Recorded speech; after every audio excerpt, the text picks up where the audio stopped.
welcome to the deep dive. You sent us the dossiers, the specs, the market forecasts, and yeah, even the spy shots. And today, we are translating that whole mountain of data into crucial, understandable insight for you. Today is a big one. We're witnessing the start of what might be the biggest battle for the European road in decades. It's the war for the affordable, compact electric vehicle. That's right. Our focus is crystal clear. It's the clash between NIO's brand new budget challenger, the Firefly, which has the codename Eye of the Storm, and the emotional retro icon making a comeback, the Renault 5 Electrica.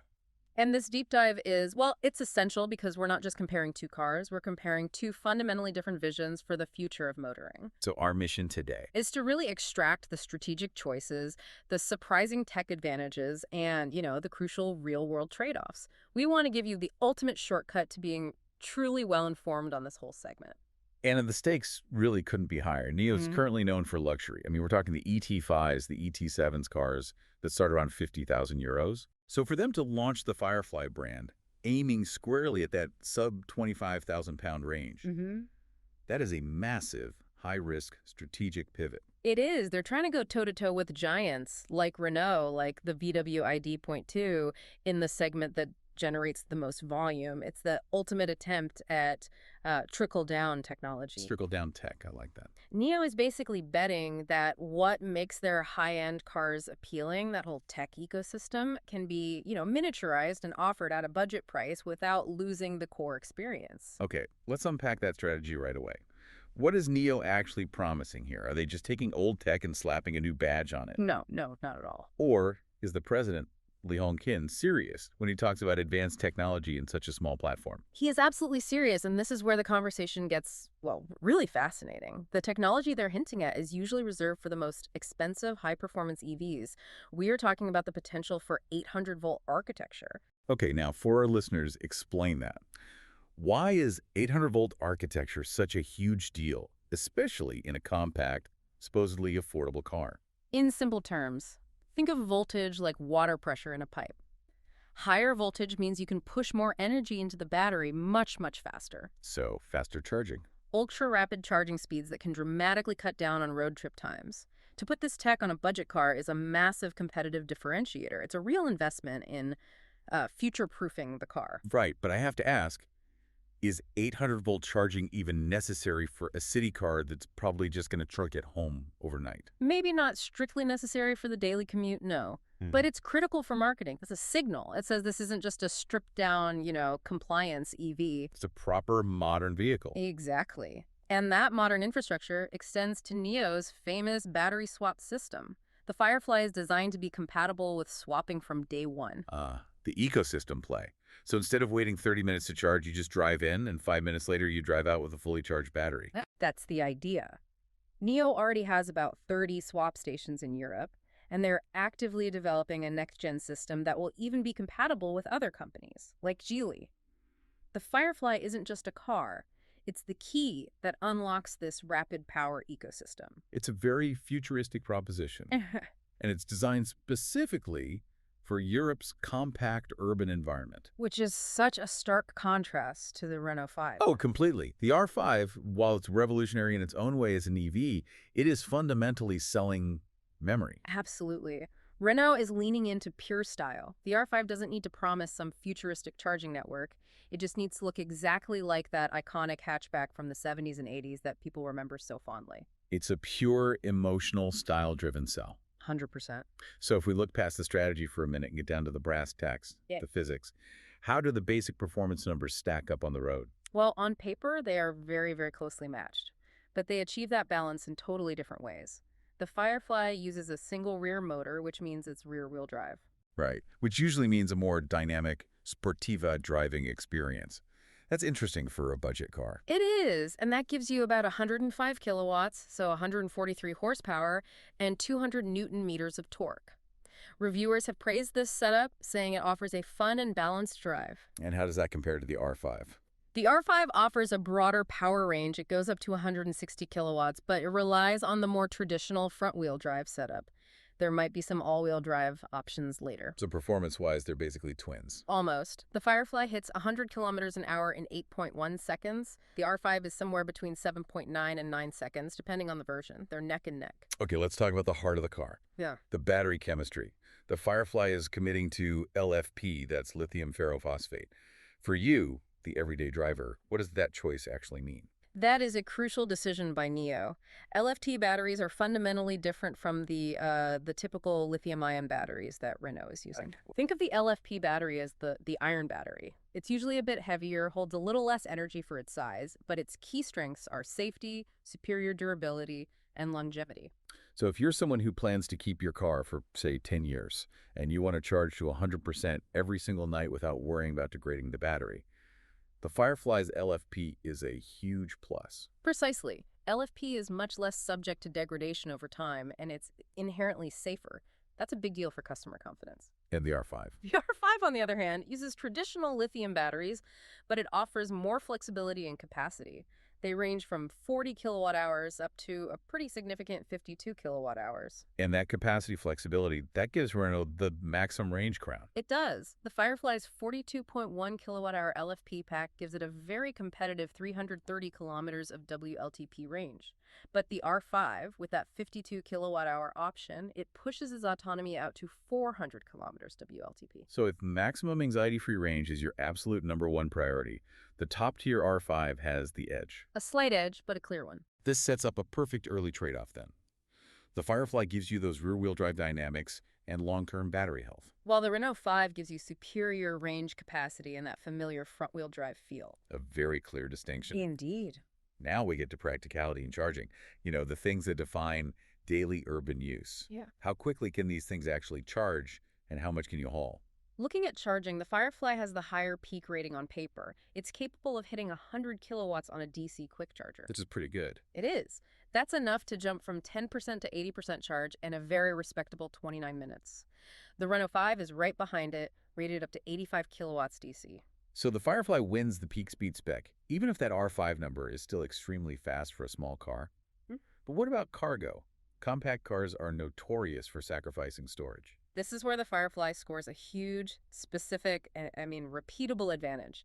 The rear capacity is 404 liters, which is already strong for the segment. Okay. But the game changer is the front compartment. The Firefly has a massive 92-liter frunk. A 92-liter frunk.